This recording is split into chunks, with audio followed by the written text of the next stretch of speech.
భావితరాల భవిష్యత్తు కోసం జయశంకర్ భూపాలపల్లి జిల్లా Tadicherla opening cast block 2 mining ను కేంద్ర బొగ్గుగళ్ల మంత్రిత్వ శాఖ సింగరేణి సంస్థకు కేటాయించినందుకు హర్షం వ్యక్తం చేస్తూ భూపాలపల్లి జిల్లా కేంద్రంలోని బిఎంఎస్ కార్మిక సంఘం ఆధ్వర్యంలో టపాసులు పేల్చి సంబరాలు జరుపుకున్నారు. ఈ సందర్భంగా వారు మాట్లాడుతూ గత ప్రభుత్వాలు వారి హయాంలో సింగరేణి సంస్థను నిర్వీర్యం చేశాయని, వారి స్వార్థం కోసం ప్రైవేట్ సంస్థలకు కేటాయించడం జరిగిందని తెలిపారు. కానీ సింగరేణి సంస్థ ఆర్థిక సంక్షోభంలో కొట్టుమిట్టాడుతున్న తరుణంలో ప్రధాని నరేంద్ర మోదీ నేతృత్వంలో కేంద్ర బొగ్గు గనుల మంత్రిత్వ శాఖ బొగ్గు బ్లాక్లను సింగరేణి సంస్థకు కేటాయించడం హర్షణీయమని అన్నారు. ఈ తాడిచర్ల బొగ్గు బ్లాక్ ను సింగరేణికి కేటాయించడం వలన 40 ఏళ్ల బొగ్గు తీసే అవకాశం ఏర్పడిందని, తద్వారా కొన్ని వేల మంది సింగరేణి కార్మికులు ఉపాధి పొందబోతున్నారన్నారు. ఇక్కడ తీసిన బొగ్గును ఇక్కడే విద్యుత్ కేంద్రాలకు తరలించడం జరుగుతుందని వారు పేర్కొన్నారు.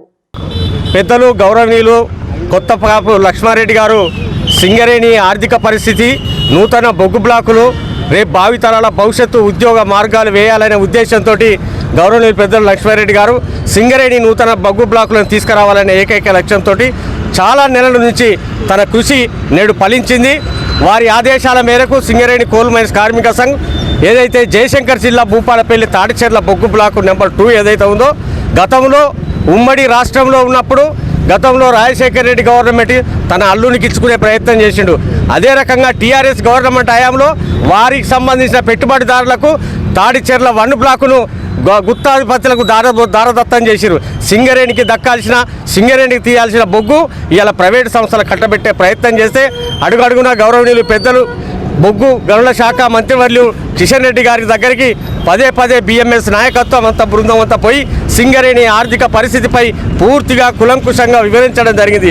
వారు బిఎంఎస్ అదే రకంగా ఏబీకేఎంఎస్ సింగరేణి కోల్ మైన్స్ కార్మిక సంఘం మరి ప్రతినిధి బృందం అంతా కూడా మరి వినిపించిన ప్రజెంట్ ఆఫ్ రిప్రజెంటేషన్ ఏదైతే ఉందో వారు సానుకూలంగా స్పందించడమే కాకుండా సింగరేణి భవిష్యత్తు కోసం పట్టడి అన్నం పెట్టే ఈ సంస్థను 10 కాలాల పాటు కాపాడాలనే ఏకైక లక్ష్యంతో ఈ రోజున గతంలో ఉమ్మడి ఆంధ్రప్రదేశ్లో అదే రకంగా తెలంగాణ రాష్ట్రం సాధించుకున్నాక కేసీఆర్ ప్రభుత్వంలో ఈ యొక్క బ్లాకును మళ్ళీ కూడా మరి తాడిచెర్ల 1 తీస్తున్న వాళ్లకు అప్పగెట్టే ప్రయత్నం జరిగింది.